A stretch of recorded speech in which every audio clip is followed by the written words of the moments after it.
Hi everyone, I'm Raymond, and I have Claire with me again. Welcome to ENiBLE's Leadership Bytes. Today's topic is something most people don't really think about consciously, but they can feel it every single day, right? You walk into a room, and before you say anything, something has already been registered about you. Not in words, more like an impression. Now, how you move, how you pause, and where you have your focus towards. That's going to be part of that impression. And if we're honest, that impression usually lasts way longer than what you eventually decide to say. So, what exactly does the room pick up on? We're going to break this down using an executive presence pillar, which consists of three components: gravitas, communication, and appearance. And this is based on a book written by Sylvia and Hewlett. I think most people assume that executive presence is like a switch that you turn on every time you need to speak or present in front of an audience. But I think that it's not much more than something that you do just in the moment. In fact, it's already happening before the interaction starts. The speaking is just where people confirm an impression they've already begun forming when they see the person. And that's slightly uncomfortable but also useful to understand because most people don't realize that they're already being observed when they enter the room. Exactly. And once you see that, you stop thinking of presence as something you switch on and off, just like what you said, and instead start thinking of it as something you manage on a continuous basis. All right, so let's take a scenario where there are two people. All right, so one person comes in really rushed, all right, slightly distracted, or even mentally trying to catch up. All right, so they are physically present, but the room looks at them that they are still trying to catch up as far as the space is concerned. Let's look at the second person. The person walks in much slower. They are intentional, they are very deliberate, and they are not in a rush to fill the space or to speak immediately. They just settle into the room first. Now, these two characters are totally, they give out a different kind of a signal, right? It's the same environment, but the signals are so different. And interestingly enough, nothing explicit has happened yet.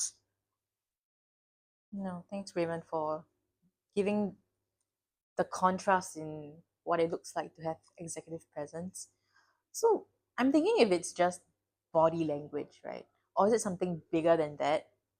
And because I feel that people tend to simplify it into whether it's just their posture or how confident someone looks. It's a really good question, but I want to say it's definitely broader than body language. All right, body language is just one of it. It's just part of it. But what the room is actually picking up is a combination of things happening all at once. Now, it's kind of like a vibe, right? So if you look at it, it's about how people are entering the room, how people are pacing themselves, whether they are being deliberate, whether they are being there, where their attention is going to, or even the fact that if they have mentally arrived in that space, or are they still trying to transition into that present space itself? And even how available you feel, like whether you're already anchored in the moment or still trying to catch up itself, right? So people don't consciously analyze all these things. They don't break it down step by step, but what they are registering is something that's very simple. Whether the person who's coming into the room feels grounded or they don't. It sounds like what you're talking about is that people that like this comes off more instinctive than analytical when it comes to other people's behavior or presence per se.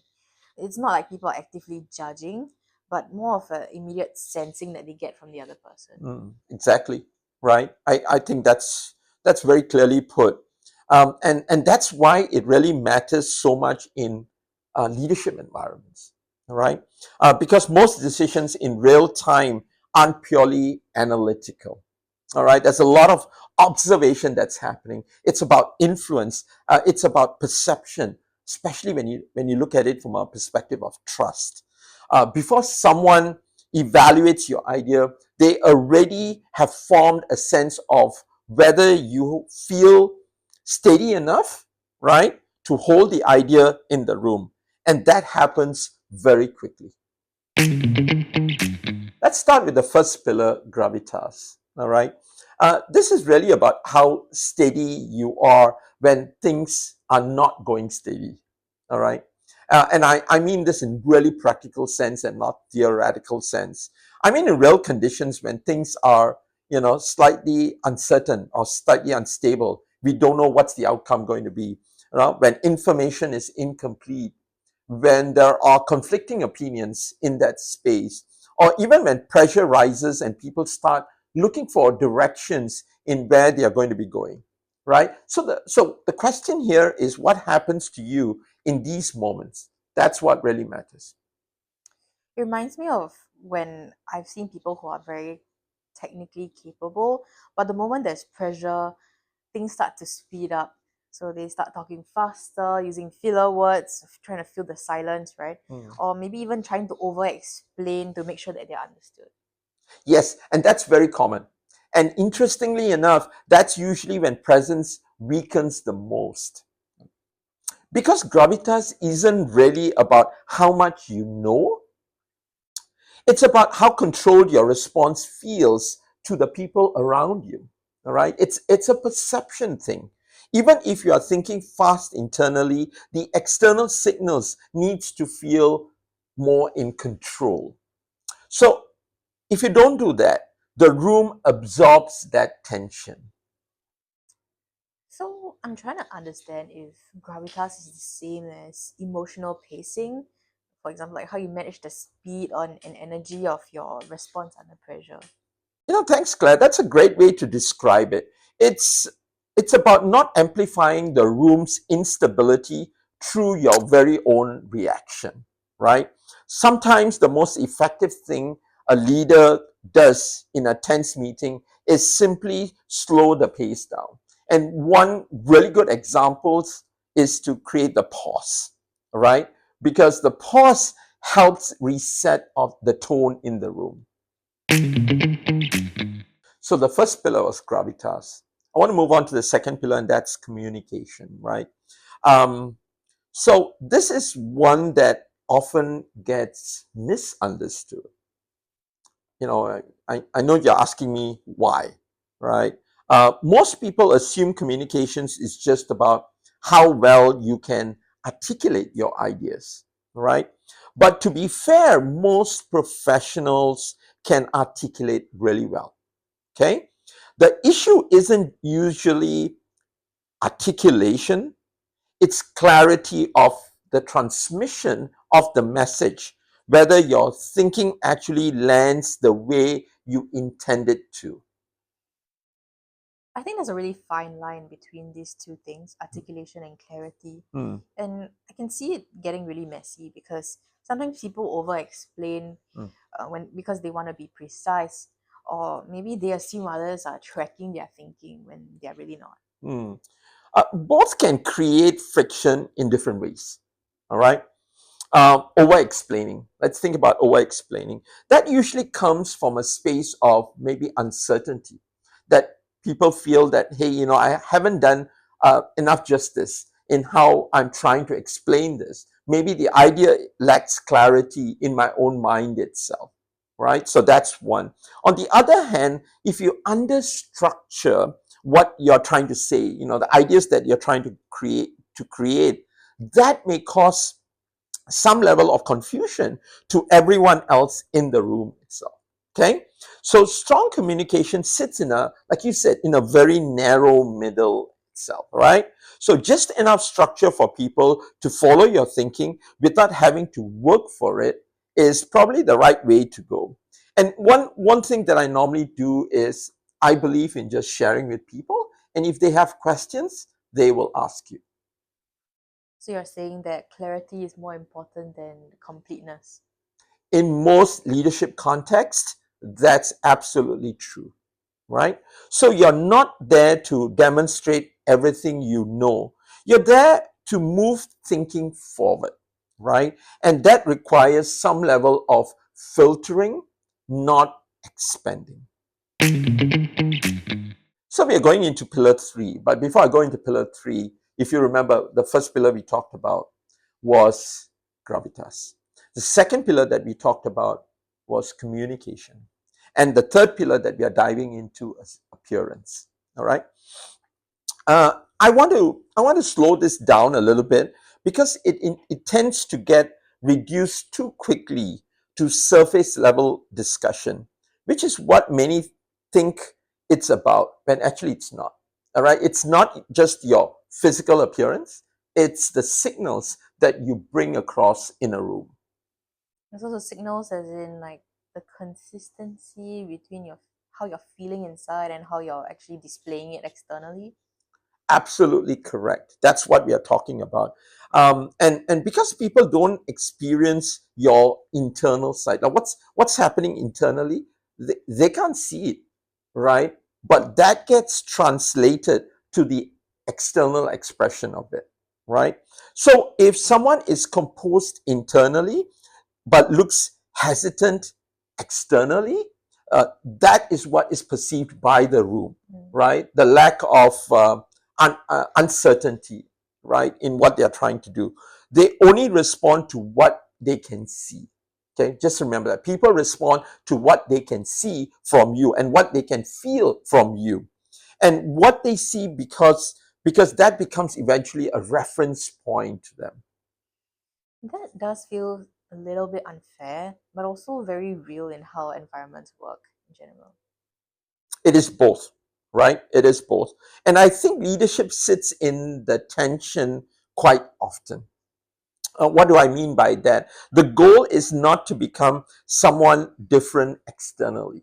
All right. You want to minimize that difference between what you have internally and externally, right? So this is what I mean by to reduce that gap between intent and expression so that the signals aren't working against you.